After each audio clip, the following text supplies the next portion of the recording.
Dia adalah seorang pria dengan kekuatan supernatural. Di jalur bawah tanah, pria mengangkat tangannya. Sebuah pelarian bawah tanah meluncur ke arahnya. Detik berikutnya si tampan tersapu ke kaca depan. Melihat bahwa ini tidak berhasil, Shuai dengan cepat berlari ke terminal, membuka kotak api. Kemudian ia melilitkan selang air di sekitar pilar beberapa kali untuk berada di sisi yang aman. Ia berdiri di belakang dirinya untuk mendukung. Untungnya, bawah tanah berhasil dihentikan. Tetapi kali ini penggunaan kekuatannya di depan umum kebetulan tertangkap kamera. Dia segera diincar oleh wanita yang memiliki perusahaan teknologi tersebut. Dia mengatakan dalam wawancara pers bahwa pria ini terlalu tampan. Dia ingin makan malam bersamanya kapan-kapan. Tetapi pada kenyataannya, dia adalah seorang gadis jahat dengan niat buruk. Hari ini, Xiao Shuai berada di bawah tanah. Dia akan pergi berkencan dengan Xiao Mei. Tiba-tiba ia merasa sakit kepala. Ia merasakan suara di telinganya. Dia meminta Xiao Shuai untuk menemuinya di gedung. Kepala Shuai akan meledak. Jadi ia melakukan apa yang diperintahkan kepadanya. Ketika ia sampai di gedung dan ada bos wanita ini duduk di sana, segera setelah ia menghampirinya, ia mengatakan kepadanya, "Kita berdua alien. Kita harus ikut dengan saya sekarang. Karena planet kita dalam bahaya dan membutuhkan bantuan Anda." Ketika Shuai mendengar itu,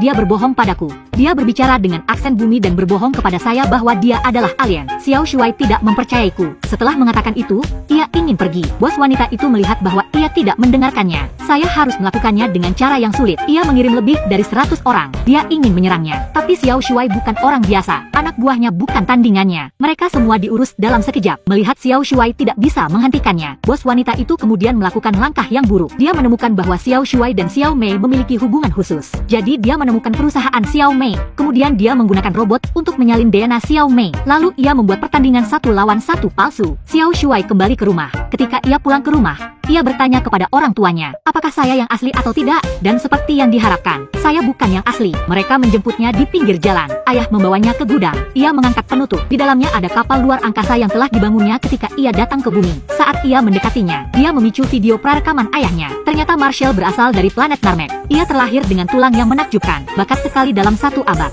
Ketika ia tumbuh dewasa, tidak hanya bisa menembakkan laser dari matanya, ia bisa berlari seperti kilat dan terbang. Jadi dia menjadi sasaran penjahat planet ini. Orang tuanya berusaha melindunginya dengan menggunakannya sebagai senjata. Jadi mereka diam-diam mengirimnya ke bumi. Mereka ingin dia tumbuh dewasa dan kembali untuk menghancurkan para penjahat. Sebaliknya, ketika para penjahat mengetahui, dia mengirim putrinya ke bumi juga. Misinya adalah untuk menemukan marsekal kecil dan membunuhnya. Tetapi pencarian itu memakan waktu 30 tahun. Dan dia adalah bos wanita. Ketika ia menemukan kebenarannya, Marshall tahu dia akan mengejarnya lagi. Dan sekarang ia memiliki misi baru. Ia harus kembali dan menyelamatkan planet ini.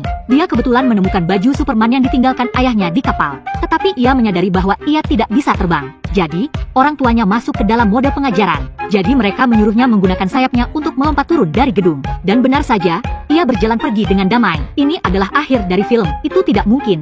Saat itulah ia berhenti berlatih. Dan saat itulah, beberapa anak menertawakannya. Anda seorang pria besar. Anda mengenakan celana panjang Anda di luar. Kemudian mereka memberinya jari tengah. Ketika Marshall melihat ini, ia memberikan isyarat kembali. Tiba-tiba ia lepas landas. Mode penerbangan memerlukan gerakan untuk mengontrol. Dan ia pun berangkat. Ia terbang dari Amerika ke Rusia. Sesampainya di rumah, ia memutuskan untuk pergi dan menyelesaikan masalah dengan bosnya. Tapi saat itu, Xiao Mei datang ke pintu. Dia langsung memeluknya dengan penuh kasih sayang. Dia tiba-tiba menjadi begitu agresif. Dia terkejut. Tetapi sejalan dengan prinsip bahwa itu adalah kutukan jika Anda tidak mengambil keuntungan, ia membawanya ke kamar tidur. Tapi segera Xiao Shuai menyadari bahwa ada sesuatu yang salah. Dia tampaknya memiliki masalah dengan matanya. Dia berbicara dan sekarat. Ternyata ini adalah robot yang dibuat oleh bos wanita. Melihat bahwa segala sesuatunya telah salah, dia bahkan tidak berpura-pura lagi. Dia melempar Xiao Shuai keluar dengan sekuat tenaga.